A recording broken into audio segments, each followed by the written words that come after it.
நாட்டு சக்கரை. உங்களோட விலையில கிலோ என்ன விலை? 60 ரூபான்னு கொடுத்துட்டு இருக்கிறேன். ஒரு கிலோ 60 ரூபா. எங்க வாங்குறீங்க?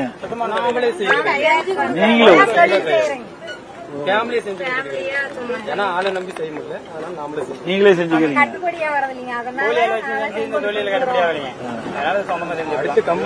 கரும்பு என்ன விலைக்கு வாங்குறீங்க?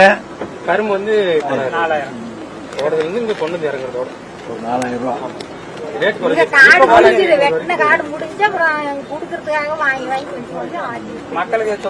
நாளைக்கு எவ்வளவு எத்தனை கிலோ விற்கும்?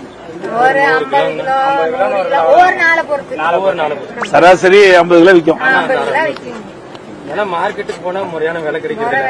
வெள்ளை சர்க்கரையை விட நம்மளுக்கு கம்மியா தான் விக்குது. ஒரு மாதிரி கொடுத்துட்டு இருக்காங்க. நிறைய இருக்கு. பரவாயில்ல கூட நல்லா இருக்கு. இதே போல நானே அடிச்சு வச்சிருக்கேன்.